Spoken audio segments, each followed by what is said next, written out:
Hello friend, आज जो पढ़ाई होगा वो होगा अर्थशास्त्र की जो है स्वभाव, नेचर ऑफ इकोनॉमिक्स। इससे पहले हमें ये जानना है कि हमारा जो अर्थशास्त्र का स्वभाव ये आता किस में है। तो एक बात है कि हमारे जितना हम इकोनॉमिक्स पढ़ते हैं ना, वो सारे अर्थशास्त्र के जो क्षेत्र है ना उसमें आते हैं।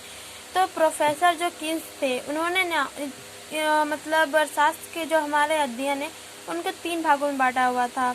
देखिए, प्रोफेसर केन्स के अनुसार अर्थशास्त्र के क्षेत्र के अंतर्गत निम्न 3 महत्वपूर्ण बातों का अध्ययन किया जाना चाहिए। तो फर्स्ट में जो हमारा है अर्थशास्त्र की विषय सामग्री क्या है। तो इससे पहले वाली जो वीडियो है मेरी, उसमें मैंने अर्थशास्त्र की विषय सामग्री के बारे में पूरी जानकारी दे दी है।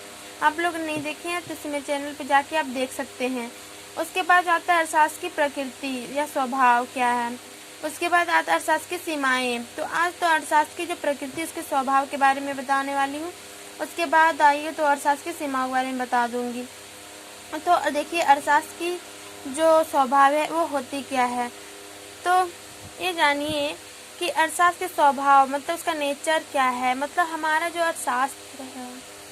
अर्थशास्त्र है ना, वो उसका मतलब प्रकृति का मतलब ये होता है कि वो किस रूप में है, क्या वो विज्ञान है या कला है।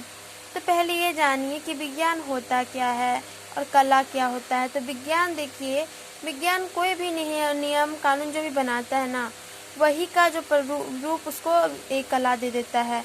विज्ञान किसी भी विषय में वो ना क्रमबद्ध अध्ययन करता है, और क्रमबद्ध अध्ययन करता है, उसका सैद्धांतिक नियम बनाता है, उसे नीतियों का कर देता है। लेकिन वही कला जो होता है ना, उन सिद्धांतिक रूपों को व्यवहारिक रूप में ला देता है। तो ये सब तो मैं धीरे धीरे करके हर टॉपिक के साथ कवर होते जाएगा। अब देखिए, इसमें मैंने क्या लिखा हुआ है इसका डिफिनेशन में कि अर्थशास्त्र के स्वभाव या प्रकृति के अंतर्गत इस बात का अध्ययन किया जाता है कि अर्थशास्त्र विज्ञान है या कला, अथवा यह दोनों का सम्मिश्रण है। और यदि अर्थशास्त्र विज्ञान है तो वह वास्तविक विज्ञान है अथवा आदर्श विज्ञान। मतलब कि देखिए, अर्थशास्त्र क्या है, हमारा विज्ञान है या ये कला है। हम इसे अर्थशास्त्र को विज्ञान के रूप में पढ़े या कला के रूप में पढ़े। और अगर विज्ञान हम इसे मानते हैं तो क्या ये वास्तविक विज्ञान है या कि आदर्श विज्ञान। तो ये वास्तविक विज्ञान और आदर्श विज्ञान क्या है, तो इसके बारे में इसके बाद वाले वीडियो में मैं बता दूँगी, क्योंकि एक एक करके चलने से ज़्यादा बेटर होता है और वीडियो ज़्यादा लंबा ना हो, इसलिए इसको एक एक करके और लिखने का साथ कैसे लिखा जाता है इसे बताऊँगी। तो देखिए, हम इसी तरह एक होता है कि ज्ञान का जो शाखा होता है उसको 2 भागों में बांटा जाता है, विज्ञान एक कला। तो विज्ञान को फिर वास्तविक विज्ञान और आदर्श विज्ञान में बांटा जाता है। तो इसी तरह अर्थशास्त्र में भी इसे हम जानते हैं कि अर्थशास्त्र क्या विज्ञान है या कला है। अर्थशास्त्र विज्ञान है। तो अर्थशास्त्र को विज्ञान मानने के पक्ष में निम्नलिखित तर्क प्रस्तुत किए जा सकते हैं। तो जो है, तो इसको हम विज्ञान मानने के लिए निम्नलिखित तर्क दे सकते हैं। तो पहला में जो तर्क है वो वैज्ञानिक विधियों का प्रयोग। तो जो लोग अर्थशास्त्र को विज्ञान मानते हैं उनका कहना है कि अर्थशास्त्र नियमों व सिद्धांतों का निर्माण में अर्थशास्त्र का वैज्ञानिक रीतियों का प्रयोग करता है। वह व्यक्तियों के व्यवहार का क्रमबद्ध अध्ययन करता है, धारणाओं और उनके आधार पर धारणाओं की वैज्ञानिक रीतियों से जांच करता है और इनके आधार पर आर्थिक नियमों की रचना भी करता है।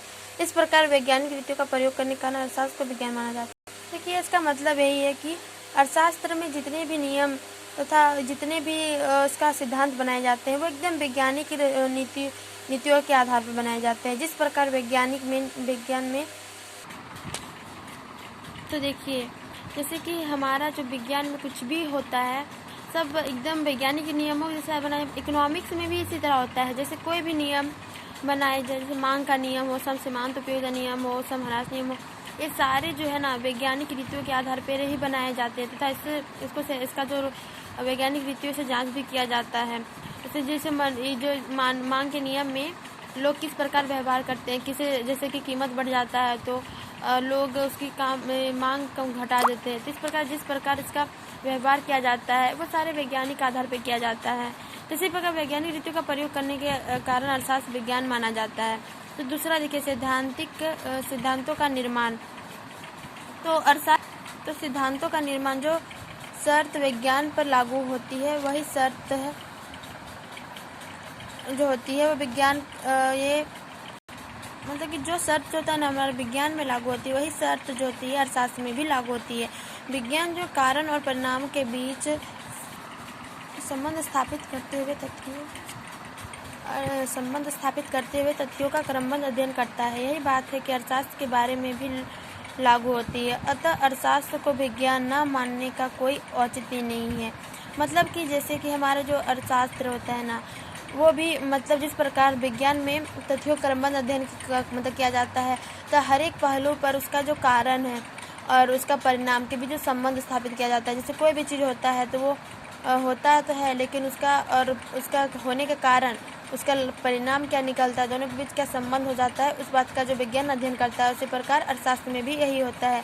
जैसे कि मांग का भी नियम ले लेते हैं, तो उसमें हमारा जो होता है ना, कीमत बढ़ने के कारण, तो इसमें कारण और कीमत बढ़ने के कारण क्या हो रहा है, मांग घट जा रहा है, तो उसमें का परिणाम क्या होता है कि मांग घट जाता है। इन्हीं दोनों के बीच जो संबंध होता है वही हमारा अर्थशास्त्र में भी होता है। तो जैसे कि विज्ञान में भी वही होता है और अर्थशास्त्र में भी वही होता है। तो इसी आधार पर हम ये कह सकते हैं कि यह अर्थशास्त्र हमारा विज्ञान ही है, क्योंकि इसमें उसका जो कारण परिणाम के बीच संबंध स्थापित कर रहा है तथा जिस प्रकार साइंस में तथ्यों का क्रमबद्ध अध्ययन होता है, उसी प्रकार अर्थशास्त्र में भी वही हो रहा है। हर चीज़ का हर एक पहलू का उसमें क्रमबद्ध हमारा अध्ययन होता है। तो इसके बाद देखिए विषय के क्रमबद्ध विवेचना, मतलब कि अर्थशास्त्र विज्ञान की वह शाखा है जिसमें तथ्यों का क्रमबद्ध अध्ययन, क्रमबद्ध विश्लेषण और क्रमबद्ध एकीकरण किया जाता है।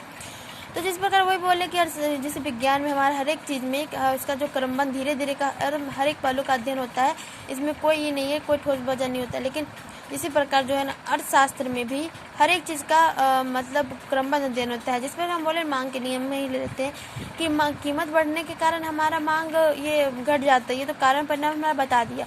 लेकिन कीमत किन किन कारणों से बढ़ती है ना, उसको हर एक पहलू को हम लोग उसका अध्ययन करते हैं। बहुत सारे रीज़न होते हैं कीमत बढ़ने के लिए।